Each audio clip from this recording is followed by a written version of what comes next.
ओम शांति। 1 अगस्त 2025 की अनमोल मधुर महावाक्य। मीठे बच्चे, बाप को तुम बच्चे ही प्यारे हो। बाप तुम्हें ही सुधारने के लिए श्रीमत देते हैं। सदा ईश्वरीय मत पर चल, स्वयं को पवित्र बनाओ। प्रश्न: विश्व में शांति की स्थापना कब और किस विधि से होती है? उत्तर: तुम जानते हो, विश्व में शांति तो महाभारत लड़ाई के बाद ही होती है, लेकिन उसके लिए तुम्हें पहले से ही तैयार होना है।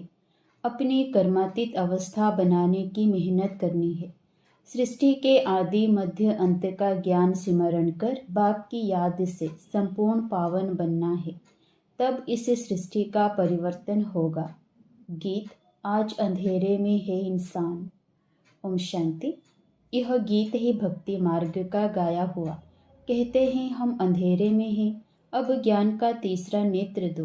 ज्ञान मांगते हैं ज्ञान सागर से, बाकी है अज्ञान। कहा जाता है कलयुग में सब अज्ञान की आसुरी नींद में सोए हुए कुंभकर्ण हैं। बाप कहते हैं ज्ञान तो बहुत ही सिंपल है। भक्ति मार्ग में कितने वेद शास्त्र आदि पढ़ते हैं, हठयोग करते हैं, गुरु आदि करते हैं। अब उन सबको छोड़ना पड़ता है, क्योंकि वह कभी राजयोग सिखला ना सके। बाप ही तो राजाई देंगे, मनुष्य को दे ना सके। परंतु उसके लिए ही सन्यासी कहते हैं कागविष्टा समान सुख है, क्योंकि खुद घर बार छोड़ भागते हैं। यह ज्ञान सिवाय ज्ञान सागर बाप की और कोई दे ना सके। यह राजयोग भगवान ही सिखलाते हैं। मनुष्य को पावन बना ना सके। पतित पावन एक ही बाप है। मनुष्य भक्ति मार्ग में कितना फंसे हुए हैं। जन्म जन्मांतर से भक्ति करते आए हैं। स्नान करने जाते हैं, ऐसे भी नहीं सिर्फ गंगा में स्नान करते हैं। जहाँ भी पानी का तालाब आदि देखेंगे तो उसको भी पतित पावन समझते हैं। यहाँ भी गौमुख है, झरने से पानी आता है। जैसे कुएं में पानी आता है तो उनको पतित पावनी गंगा थोड़े ही कहेंगे। मनुष्य समझते हैं यह भी तीर्थ है। बहुत मनुष्य भावना से वहां जाकर स्नान आदि करते हैं। तुम बच्चों को अभी ज्ञान मिला है, तुम बतलाते हो तो भी मानते नहीं। अपना देह अहंकार बहुत है। हम इतने शास्त्र पढ़े हैं, बाप कहते हैं यह पढ़ा हुआ सब भूलो। अब इन सब बातों का मनुष्यों को कैसे पता पड़े? इसीलिए बाबा कहते हैं ऐसे पॉइंट्स लिखकर एरोप्लेन द्वारा गिराओ। जैसे आजकल कहते हैं विश्व में शांति कैसे हो, कोई ने राय दी तो उनको इनाम मिलता रहता है। अब वो शांति की स्थापना तो कर ना सके। शांति है कहाँ, झूठी प्राइस देते रहते हैं। अब तुम जानते हो विश्व में शांति तो होती है लड़ाई के बाद। यह लड़ाई तो कोई भी समय लग सकती है, ऐसी तैयारी है।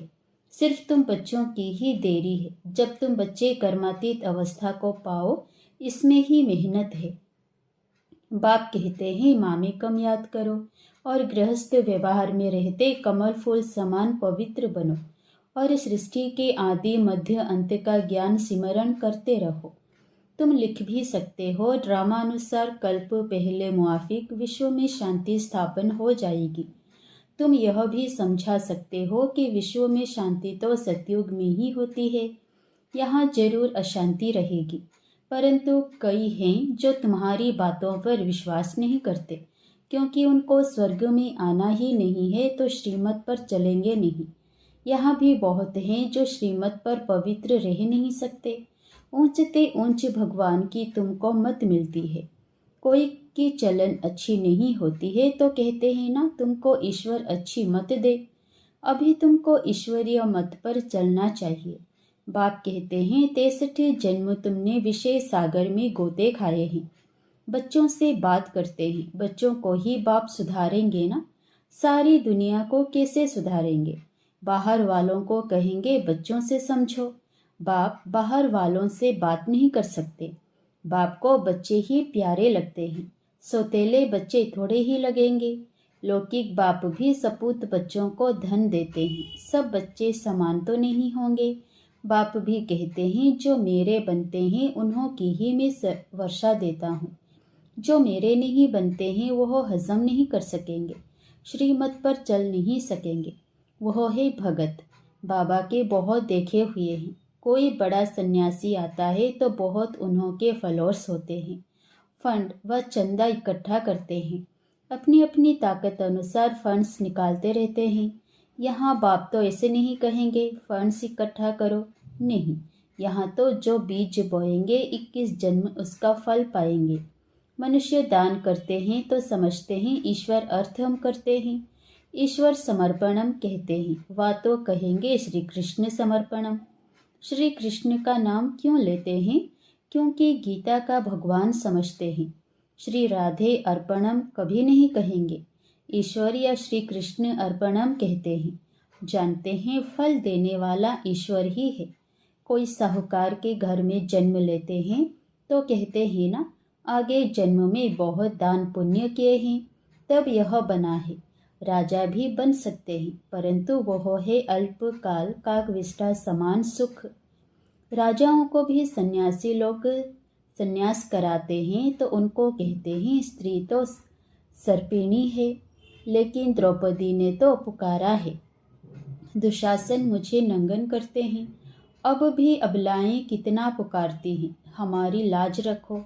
बाबा यह हमको बहुत मारते हैं, कहते हैं विष दो नहीं तो खून करता हूँ। बाबा इन बंधनों से छुड़ाओ। बाप कहते हैं बंधन तो खलास होने ही है, फिर 21 जन्म कभी नंगन नहीं होंगे, वहाँ विकार होता नहीं। इस मृत्यु लोक में यह अंतिम जन्म है, यह है ही विशेष वर्ल्ड। दूसरी बात, बाप समझाते हैं कि इस समय मनुष्य कितने बेसमझ बन गए हैं। जब कोई मरता है तो कहते हैं स्वर्ग पधारा, लेकिन स्वर्ग है कहाँ? यह तो नर्क है। स्वर्गवासी हुआ तो जरूर नर्क में था, परंतु किसी को सीधा कहो तुम नर्कवासी हो तो क्रोध में आकर बिगड़ पड़ेंगे। ऐसे ऐसे को तुमको लिखना चाहिए, फलाना स्वर्गवासी हुआ तो इसका मतलब तुम नर्कवासी हो ना। हम तुमको ऐसी युक्ति बताएं जो तुम सच सच स्वर्ग में जाओ। यह पुरानी दुनिया तो अब खत्म होनी है। अखबार में निकालो कि इस लड़ाई के बाद विश्व में शांति होनी है। 5000 वर्ष पहले मुआफिक वहाँ एक ही आदि सनातन देवी देवता धर्म था। वो लोग फिर कहते वहाँ भी कंस जरासंधी आदि असुर थे। त्रेता में रावण था, अब उनसे माथा कौन मारे। ज्ञान और भक्ति में रात दिन का फर्क है।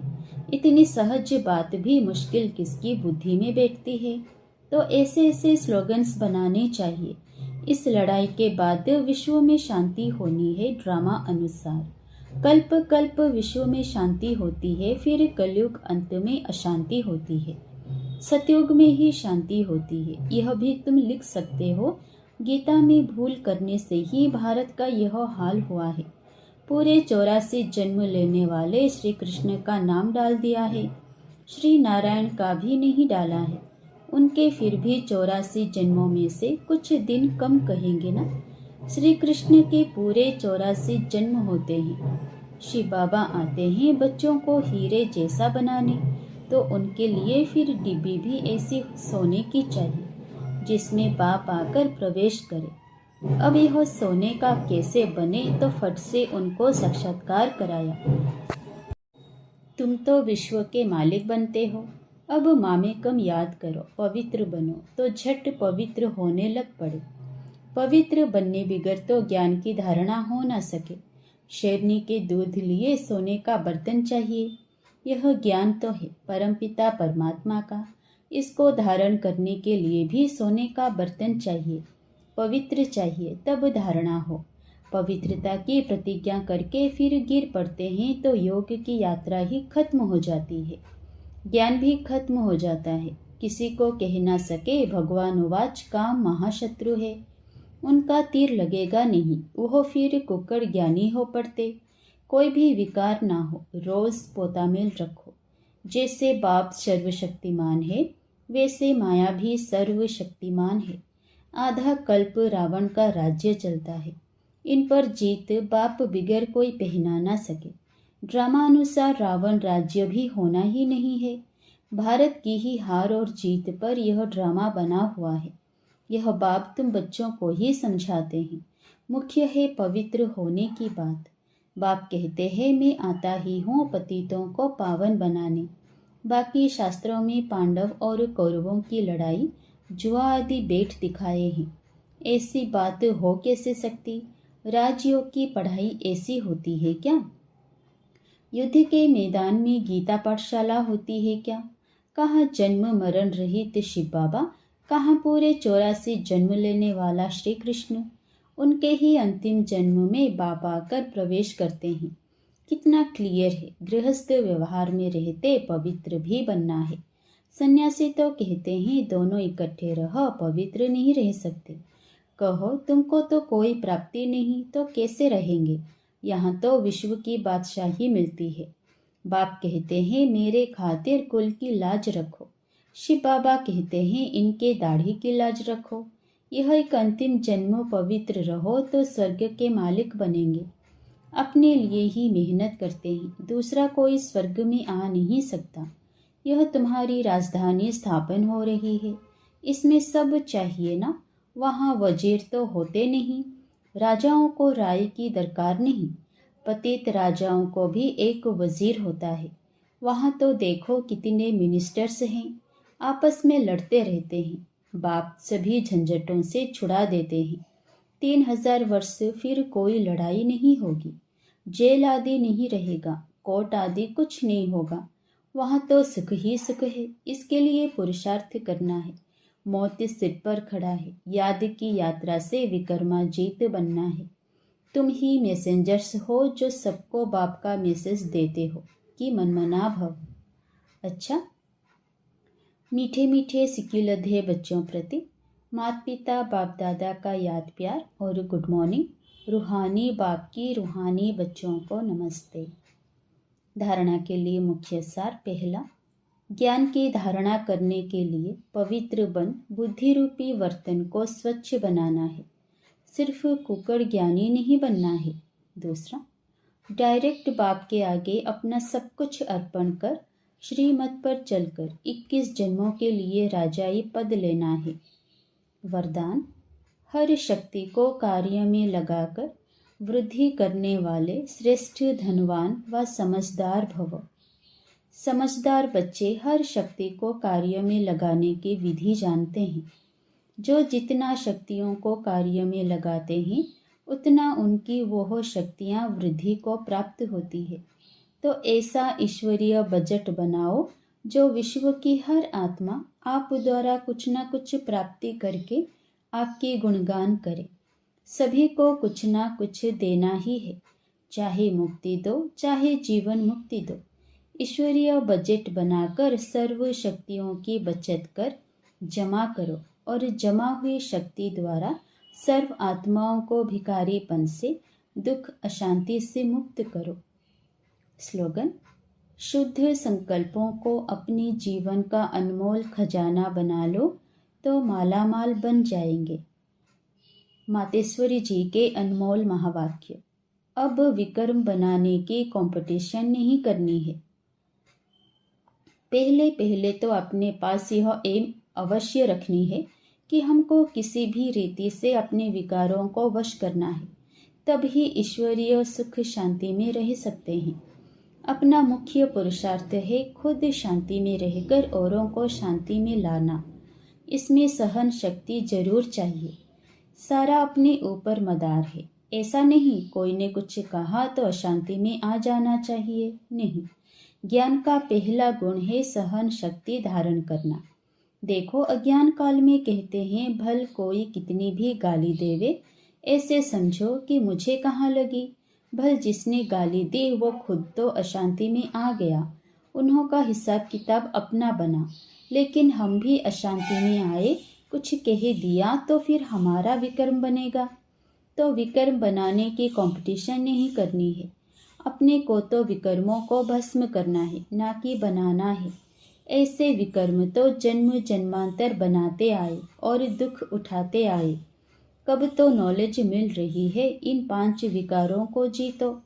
विकारों का भी बड़ा प्रस्ताव व विस्तार है, बहुत सूक्ष्म रीति से आते हैं। कब ईर्ष्या आ जाती है तो सोचते हैं इसने ऐसा किया तो मैं क्यों ना करूं। यह है बड़ी भूल। अपने को तो अभूल बनाना है। अगर कोई ने कुछ कहा तो ऐसे समझो यह भी मेरी परीक्षा है, कितने तक मेरे अंदर सहन शक्ति है। अगर कोई कहे मैंने बहुत सहन किया, एक बारी भी जोश आ गया तो आखिरिन फेल हो गया। जिसने कहा उसने अपना बिगाड़ा, परंतु अपने को तो बनाना है, ना कि बिगाड़ना है। इसलिए अच्छा पुरुषार्थ कर जन्म जन्मांतर के लिए अच्छी प्रारब्ध बनानी है। बाकी जो विकारों के वश है, गोया उन्हों में भूत प्रवेश है। भूतों की भाषा ही ऐसे निकलती है, परंतु जो देवी सोल्स हैं उनकी भाषा देवी ही निकलेगी। तो अपने को देवी बनाना है, ना कि आसुरी। अच्छा, ओम शांति। अव्यक्त इशारे। सहज योगी बनना है तो परमात्मा प्यार के अनुभवी बनो।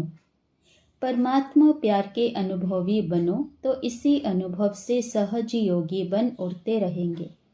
परमात्मा प्यार उड़ाने का साधन है। उड़ने वाले कभी धरनी की आकर्षण में आ नहीं सकते। माया का कितना भी आकर्षित रूप हो, लेकिन वो आकर्षण उड़ती कला वालों के पास पहुंच नहीं सकती। अच्छा, ओम शांति।